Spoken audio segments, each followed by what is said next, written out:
ओम शांति। 2 मई 2022 बाबा के महावाक्य।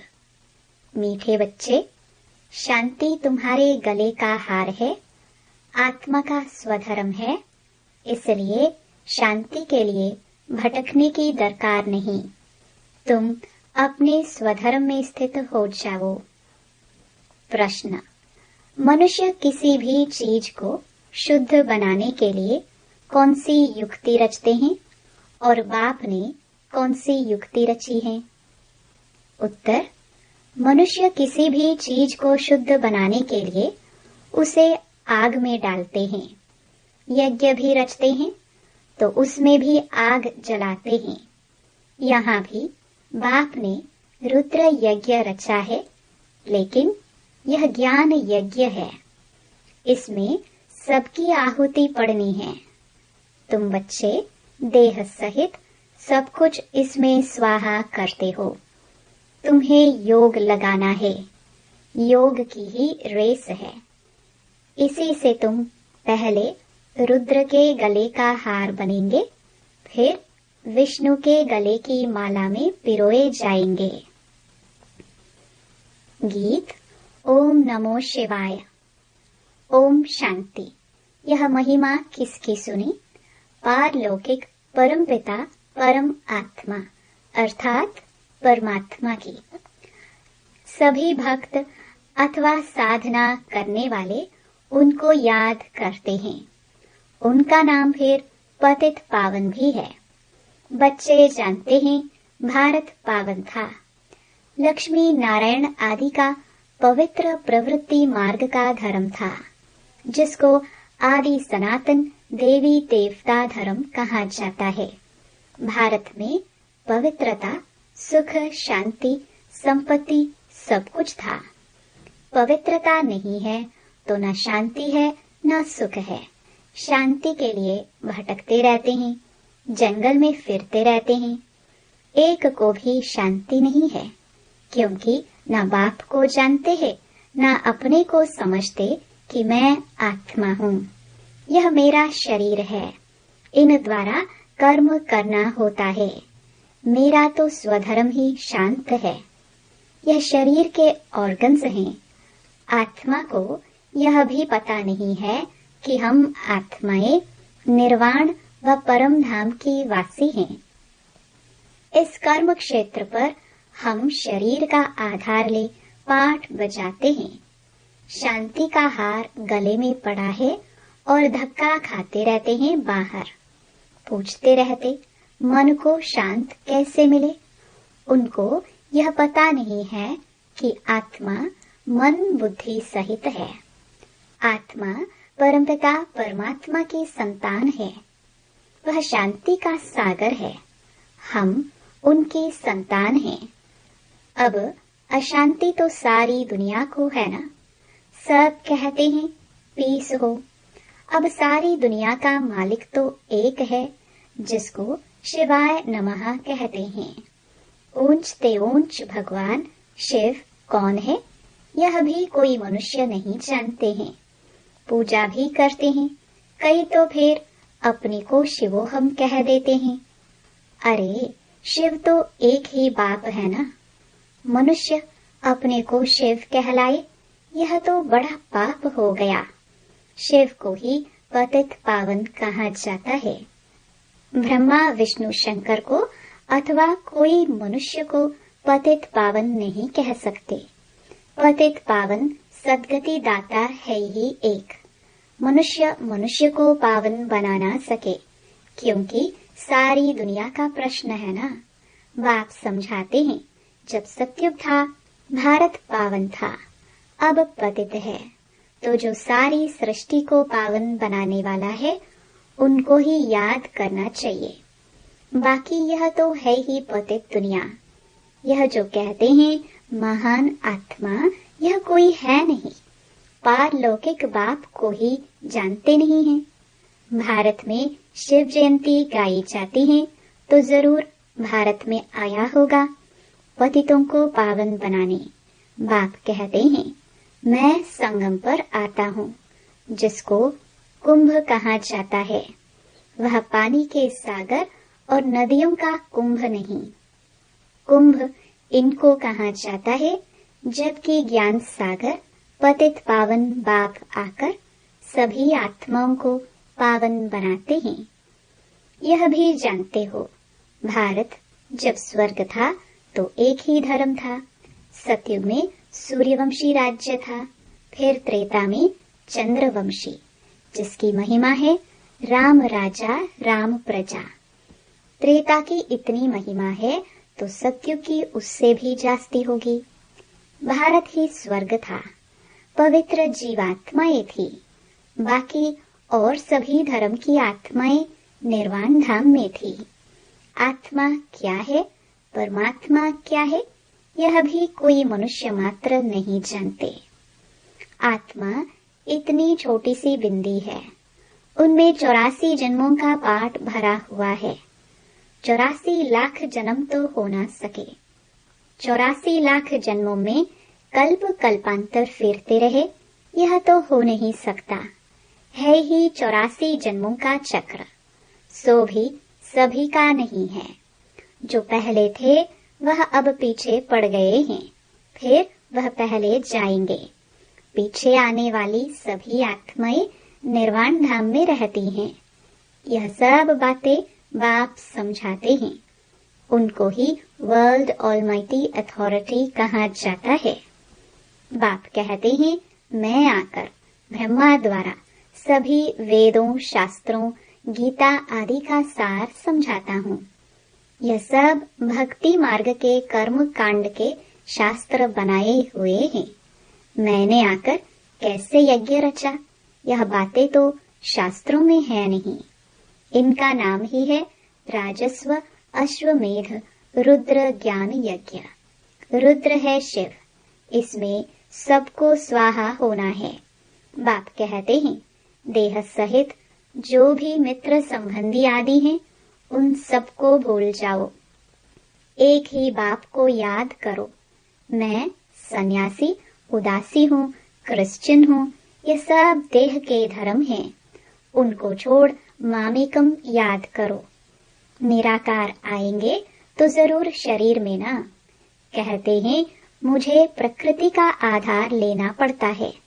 मैं ही आकर इस तन द्वारा नई दुनिया स्थापन करता हूँ। पुरानी दुनिया का विनाश सामने खड़ा है। गाया भी जाता है, प्रजापिता ब्रह्मा द्वारा स्थापना। सूक्ष्म वतन है ही फरिश्तों की दुनिया। वहाँ हड्डी मांस नहीं होता है, वहाँ सूक्ष्म शरीर होता है, सफेद सफेद जैसे गोश्त होते हैं ना। आत्मा जिसको शरीर नहीं मिलता है तो वह भटकती रहती है। छाया रूपी शरीर दिखाई पड़ता है, उनको पकड़ नहीं सकते हैं। अब बाप कहते हैं, बच्चे याद करो तो याद से तुम्हारे विकर्म विनाश होंगे। गाया भी जाता है, बहुत गई थोड़ी रही, अब बाकी थोड़ा समय है।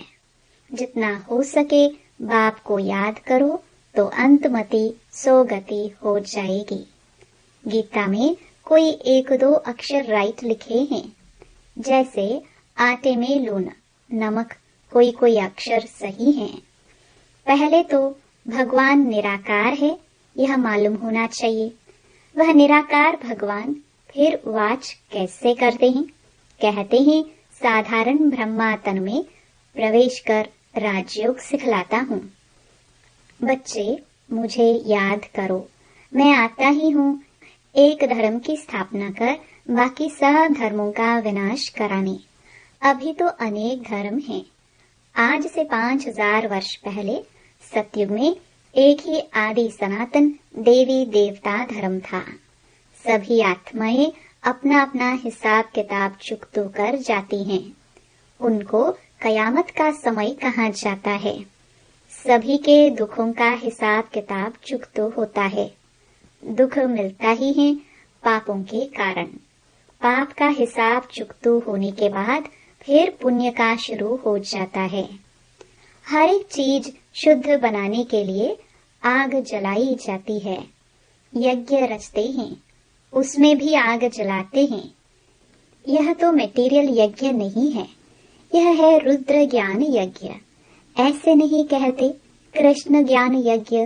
कृष्ण ने कोई यज्ञ नहीं रचा, कृष्ण तो प्रिंस था। यज्ञ रचा जाता है आफतों के समय। इस समय सब तरफ आफते हैं ना। बहुत मनुष्य रुद्र यज्ञ भी रचते हैं, रुद्र ज्ञान यज्ञ नहीं रचते हैं। वह तो रुद्र परमपिता परमात्मा ही आकर रचते हैं। कहते हैं यह जो रुद्र ज्ञान यज्ञ है, इसमें सबकी आहुति हो जाएगी। बाबा आया हुआ है, यज्ञ भी रचा हुआ है।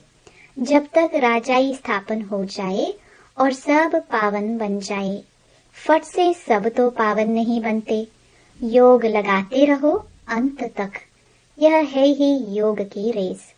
बाप को जितना जास्ती याद करते हैं, उतना दौड़ी लगा कर जाए रुद्र के गले का हार बनते हैं। फिर विष्णु के गले की माला बनेंगे। पहले रुद्र की माला, फिर विष्णु की माला। पहले बाप सबको घर ले जाते हैं। जो जितना पुरुषार्थ करेंगे, वही नर से नारायण, नारी से लक्ष्मी बन राज्य करते हैं। गोया यह आदि सनातन देवी देवता धर्म स्थापन हो रहा है। तुमको बाप राजयोग सिखला रहे हैं, जैसे 5000 वर्ष पहले सिखलाया था, फिर कल्प बाद सिखलाने आए हैं।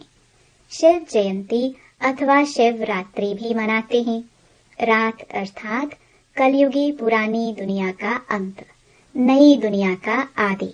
सतयुग त्रेता है दिन, द्वापर कलयुग है रात। बेहद का दिन ब्रह्मा का, फिर बेहद की रात ब्रह्मा की। कृष्ण का दिन रात नहीं गाया जाता है। कृष्ण को ज्ञान ही नहीं रहता। ब्रह्मा को ज्ञान मिलता है शिव बाबा से, फिर तुम बच्चों को मिलता है इनसे। गोया शिव बाबा तुमको ब्रह्मा तन से ज्ञान दे रहा है, तुमको त्रिकालदर्शी बनाते हैं। मनुष्य सृष्टि में एक भी त्रिकालदर्शी कोई हो ना सके। अगर होवे तो नॉलेज देना। यह सृष्टि चक्र कैसे फिरता है, कभी भी कोई नॉलेज दे ना सके। भगवान तो सभी का एक ही है। कृष्ण को थोड़े सब भगवान मानेंगे। वह तो राजकुमार है। राजकुमार भगवान होता है क्या? अगर वह राज्य करे तो फिर गवाना भी पड़े। बाप कहते हैं तुमको विश्व का मालिक बनाए, मैं फिर निर्वाण धाम में जाकर रहता हूँ। फिर जब दुख शुरू होता है, तब मेरा पाठ भी शुरू होता है। मैं सुनवाई करता हूँ। मुझे कहते भी हैं हे रहमदिल। भक्ति भी पहले अव्यभिचारी अर्थात एक शिव की करते हैं, फिर देवताओं की शुरू करते हैं। अभी तो व्यभिचारी भक्ति बन गई है। पुजारी भी यह नहीं जानते कि कब से पूजा शुरू होती है। शिव व सोमनाथ एक की बात है। शिव है निराकार। सोमनाथ क्यों कहते हैं? क्योंकि सोमनाथ बाप ने बच्चों को ज्ञानामृत पिलाया है। नाम तो ढेर हैं। बबूलनाथ भी कहते हैं, क्योंकि बबूल के जो कांटे थे, उनको फूल बनाने वाला सर्व का सदगति दाता बाप है। उनको फिर सर्वव्यापी कहना, यह तो ग्लानि हुई ना। बाप कहते हैं जब संगम का समय होता है, तब एक ही बार मैं आता हूँ। जब भक्ति पूरी होती है, तब ही मैं आता हूँ। यह नियम है। मैं आता ही एक बार हूँ। बाप एक हैं, अवतार भी एक हैं।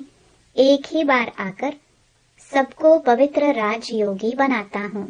तुम्हारा राजयोग है, सन्यासियों का है हठ योग। राजयोग सिखला ना सके। यह हठ योगियों का भी एक धर्म है, भारत को थमाने के लिए। पवित्रता तो चाहिए ना। भारत 100% पावन था, अभी पतित है। तब कहते हैं आकर पावन बनाओ। सतयुग है पावन जीवात्माओं की दुनिया। अभी तो गृहस्थ धर्म पतित हैं। सतयुग में गृहस्थ धर्म पावन था। अब फिर से वही पावन गृहस्थ धर्म की स्थापना हो रही है। एक बाप ही सर्व का मुक्ति जीवन मुक्ति दाता है। मनुष्य मनुष्य को मुक्ति जीवन मुक्ति दे ना सके। तुम हो ज्ञान सागर बाप के बच्चे। तुम ब्राह्मण सच्ची सच्ची यात्रा कराएंगे। बाकी सब हैं झूठी यात्रा कराने वाले। तुम हो डबल अहिंसक। कोई हिंसा नहीं करते हो, न लड़ते हो, न काम कटारी चलाते हो। काम पर जीत पाने में मेहनत लगती है। विकारों को जीतना है। तुम ब्रह्मा कुमार कुमारियां शिव बाबा से वर्षा लेते हो। तुम आपस में भाई बहन ठहरे। हम अभी निराकार भगवान के बच्चे आपस में भाई भाई हैं, फिर ब्रह्मा बाप के बच्चे हैं, तो जरूर निर्विकारी बनना चाहिए ना। अर्थात विश्व की बादशाही तुमको मिलती है। यह है बहुत जन्मों के अंत का जन्म। कमल पुष्प समान पवित्र बनो, तब ऊंच पद मिलता है। अभी बाप द्वारा तुम बहुत समझदार बनते हो। सृष्टि की नॉलेज तुम्हारी बुद्धि में है। तुम हो गए स्वदर्शन चक्रधारी। स्व आत्मा को दर्शन होता है, अर्थात नॉलेज मिलती है परमपिता परमात्मा से, जिसको ही नॉलेजफुल कहते हैं। मनुष्य सृष्टि का बीज रूप है, चैतन्य है। अब आए हैं नॉलेज देने। एक ही बीज है, यह भी जानते हैं। बीज से झाड़ कैसे निकलता है, यह उल्टा वृक्ष है। बीज ऊपर है, पहले पहले निकलता है दैवी झाड़, फिर इस्लामी बौद्धि वृद्धि होती जाती है। यह ज्ञान अभी तुमको मिला है और कोई दे ना सके। तुम जो सुनते हो वह तुम्हारी ही बुद्धि में रहा। सतयुग आदि में तो शास्त्र होते नहीं। कितनी सहज 5000 वर्ष की कहानी है ना। अच्छा, मीठे मीठे सिखिलदे बच्चों प्रति माता पिता बाप दादा का याद प्यार और गुड मॉर्निंग। रूहानी बाप की रूहानी बच्चों को नमस्ते। धारणा के लिए मुख्य सार। पहला, समय कम है, बहुत गई थोड़ी रही, इसलिए जो भी श्वास बची है बाप की याद में सफल करना है। पुराने पाप के हिसाब किताब को चुकतो करना है। दूसरा, शांति स्वधर्म में स्थित होने के लिए पवित्र जरूर बनना है। जहाँ पवित्रता है वहाँ शांति है। मेरा स्वधर्म ही शांति है। मैं शांति के सागर बाप की संतान हूँ, यह अनुभव करना है। वरदान, निर्माणता की विशेषता द्वारा सहज सफलता प्राप्त करने वाले सर्व के माननीय भव। सर्व द्वारा मान प्राप्त करने का सहज साधन है निर्माण बनना। जो आत्माएं स्वयं को सदा निर्माण चित्त की विशेषता से चलाती रहती हैं, वह सहज सफलता को पाती है। निर्माण बनना ही स्वमान है। निर्माण बनना झुकना नहीं है, लेकिन सर्व को अपनी विशेषता और प्यार से झुकाना है। वर्तमान समय के प्रमाण सदा और सहज सफलता प्राप्त करने की यही मूल आधार है। हर कर्म, संबंध और संपर्क में निर्माण बनने वाले ही विजयी रतन बनते हैं। स्लोगन, नॉलेज की शक्ति धारण कर लो तो विघ्न वार करने के बजाय हार खा लेंगे। ओम शांति। मेरे मीठे मीठे भाई और बहनों, बाबा के इस अनमोल खजाना यानी ज्ञान रूपी मुरली को जन जन तक पहुंचाना हम सब की कर्तव्य नहीं बल्कि धर्म है। मैं तो अपना धर्म निभा रही हूँ, अब आपकी बारी। आप भी अपनी व्हाट्सएप और फेसबुक और दूसरे सोशल मीडिया के ग्रुप में शेयर कीजिए। क्या पता आपके इस नेक काम की वजह से किसी की जिंदगी जीने की एक नई राह मिल जाए और हाँ, आप भी इस YouTube चैनल को सब्सक्राइब कर लीजिएगा ताकि आपको भी रोजाना बाबा की मुरली को सर्च करना ना पड़े। शिव बाबा की अमृत वर्षा हम सब पर ऐसे ही बरसती रहे।